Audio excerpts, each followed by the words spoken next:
Mesdames et messieurs, bonjour. Il est 15 heures au Caire. C'est l'heure d'un nouveau journal sur la chaîne numéro 2 de la télévision égyptienne en langue française. Et on commence tout de suite notre journal avec les principaux titres. La Ligue arabe, l'Organisation de la coopération islamique et le Conseil du Golfe condamnent fermement les déclarations du Premier ministre israélien sur Grand Israël.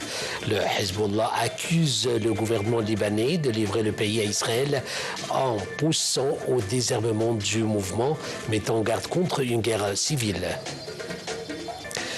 Et l'armée russe lance 85 drones sur l'Ukraine au moment où se tient en Alaska la rencontre entre Vladimir Poutine et Donald Trump.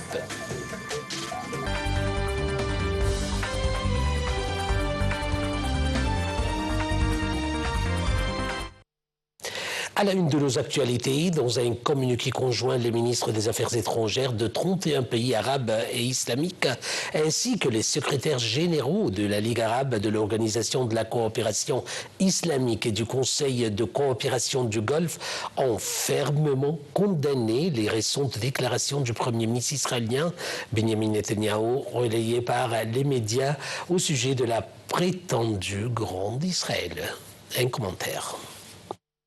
Dans un communiqué conjoint, les ministres des Affaires étrangères de 31 pays arabes et islamiques, ainsi que les secrétaires généraux de la Ligue arabe, de l'Organisation de la coopération islamique et du Conseil de coopération du Golfe, ont fermement condamné les récentes déclarations du Premier ministre israélien, Benjamin Netanyahou, relayées par les médias au sujet de la prétendue Grande Israël.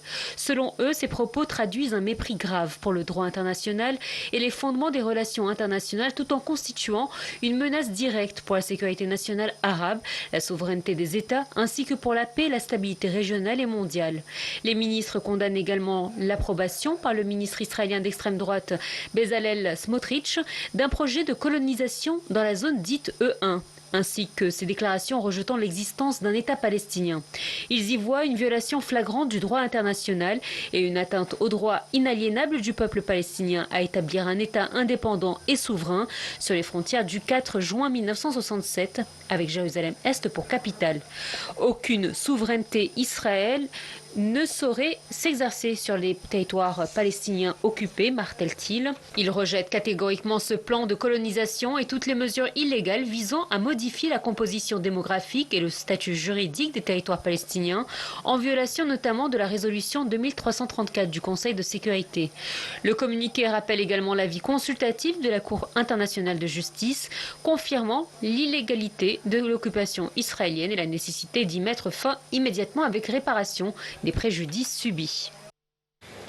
Le ministre des Affaires étrangères, Dr Badr Abdelati, a eu un appel téléphonique avec son homologue allemand, Johann Weidfull, dans le cadre des consultations périodiques entre les deux pays. Au cours de l'appel, les deux ministres ont abordé les derniers développements de la situation dans la région, en particulier la situation dans la bande de Gaza. Ils ont exprimé leur refus de la politique de famine qu'exerce Israël contre le peuple palestinien. Dr Abdelati a de son côté souligné que l'Égypte refuse et condamne la décision du gouvernement israélien de prendre le contrôle de l'ensemble du territoire de la bande de Gaza et d'étendre la colonisation israélienne dans la Cisjordanie. Il a affirmé que ces politiques achoppent toute opportunité d'accalmie et de paix. Pour sa part, le chef de la diplomatie allemande a salué les efforts acharnés que déploie l'Égypte pour aboutir à un accord en faveur d'un cessez-le-feu immédiat et de l'entrée sans condition des aides humanitaires dans la bande de Gaza. Évoquons le dossier nucléaire iranien. Dr Abdelati a souligné l'importance d'aboutir à un règlement politique de cette question, loin de toute intervention militaire.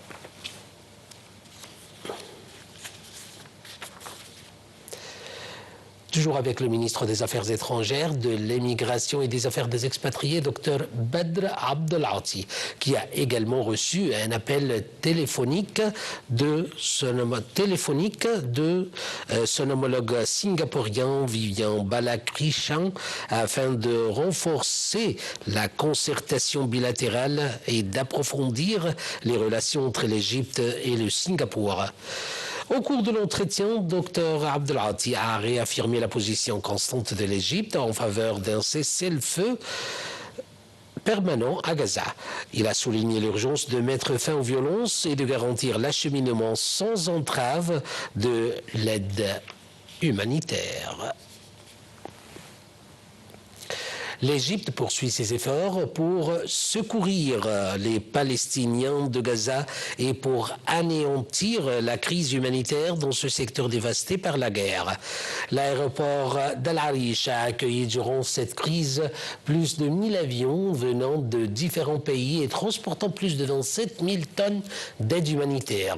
Le port d'Al Arish a accueilli 32 navires d'aide transportant 74 tonnes d'aide à l'heure, que 168 opérations de largage de vivres ont été effectuées sur tout le secteur. Donald Trump et Vladimir Poutine se sont séparés vendredi en Alaska sans rien dévoiler d'un possible plan de paix pour l'Ukraine, tout en multipliant les déclarations engageantes et les gestes amicaux. Le président américain a parlé d'une réunion très productive. Vladimir Poutine d'un entretien constructif, mais en réalité, rien n'a filtré immédiatement de leurs 3 heures de discussion sur une base militaire de l'Alaska. Le président américain a assuré pendant les déclarations conjointes à la presse qu'il restait très peu de points à régler pour trouver une issue à la guerre déclenchée il y a plus de 3 ans par l'invasion russe de l'Ukraine. Donald Trump a estimé qu'un accord pour mettre fin à la guerre dépendait vraiment du président ukrainien. Le président américain Donald Trump a informé samedi Volodymyr Zelensky et d'autres dirigeants européens de l'issue de sa rencontre avec Vladimir Poutine. C'est ce qu'a annoncé une porte-parole de la Commission européenne. Cet appel auquel ont notamment participé la présidente de la Commission Ursula von der Leyen, le président français Emmanuel Macron, le chancelier allemand Friedrich Merz, le premier ministre britannique Keir Starmer et le secrétaire général de l'OTAN Mark Rutte, a duré un peu plus d'1 heure selon cette même source. L'armée russe a lancé 85 drones et missiles sur l'Ukraine pendant la nuit de vendredi à samedi. C'est ce qu'a affirmé Kiev au moment.